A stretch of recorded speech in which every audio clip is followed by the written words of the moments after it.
लगभग पूरे देश के मुसलमान ये चाहते हैं कि गाय को राष्ट्रीय पशु का दर्जा मिले, फिर भारत सरकार ऐसा क्यों नहीं कर रही है? ये वो सवाल है जो अभी सभी भारतीयों के मन में चल रहा है। इसी विषय पर विस्तार से बातचीत करेंगे।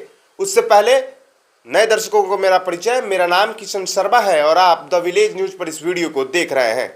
हाल ही में पश्चिम बंगाल के कोलकाता में नखोदा मस्जिद के इमाम ने अपने मुसलमान समाज के लोगों से यह अपील की है कि वो गौ मांस का सेवन ना करें। केंद्र सरकार से यह अनुरोध किया है कि गाय को पशु का दर्जा, राष्ट्रीय पशु का दर्जा दिया जाए और गौकसी पर पूर्ण प्रतिबंध लगे। ऐसे ही भोपाल में ऑल इंडिया मुस्लिम त्यौहार कमेटी के लोगों ने भी केंद्र सरकार से अनुरोध किया कि गाय को राष्ट्रीय पशु का दर्जा मिलना चाहिए।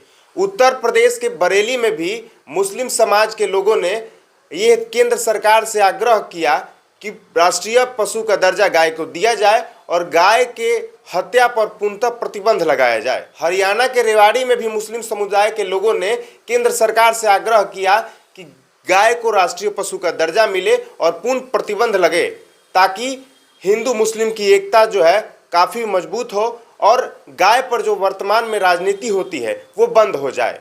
फिर वही सवाल कि भारत सरकार ऐसा क्यों नहीं कर रही है?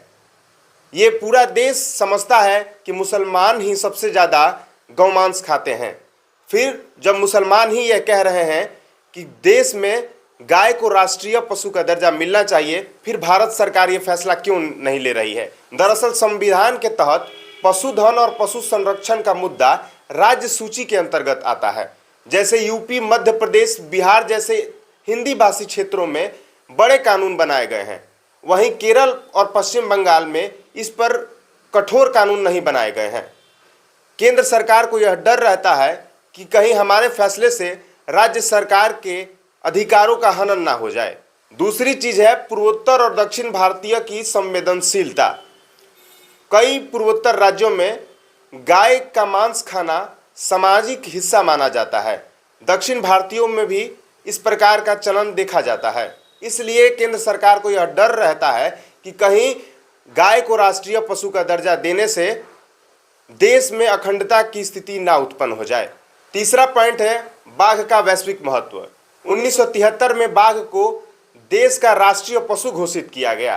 बाघ वैश्विक स्तर पर भारत की मजबूती को दर्शाता है और वैसे भी राष्ट्रीय पशु दुर्लभ जाति का होना चाहिए, जबकि गाय एक पालतू जानवर की श्रेणी में आती है और भारत में बाघ की संख्या कम हुई, जिसके चलते जो है उसे राष्ट्रीय पशु का दर्जा भी मिला था, ताकि बचे हुए बाघों को संरक्षित किया जा सके।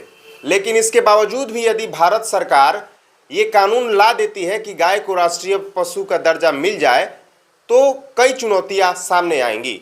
सबसे बड़ी समस्या होगी आवारा मवेशियों की समस्या। देश में ऐसी कई गायें हैं जो बूढ़ी हो चुकी हैं, जो दूध नहीं देती, तो केंद्र सरकार पर यह बड़ा दबाव पड़ेगा कि इन गायों को कैसे रखरखाव किया जाए, कैसे इनका इलाज किया जा सके, और इससे काफ़ी आर्थिक लोड भी पड़ेगा भारत सरकार के ऊपर। एक और कारण है चमड़ा और डेयरी उद्योग। अगर इस प्रकार का कानून आता है तो भारत का चमड़ा उद्योग पर भी काफ़ी गहरा असर पड़ेगा। इसलिए संविधान अनुच्छेद 48 के तहत राज्य सरकार को यह आदेश देता है कि वो गौ रक्षा के लिए कानून बना सकते हैं।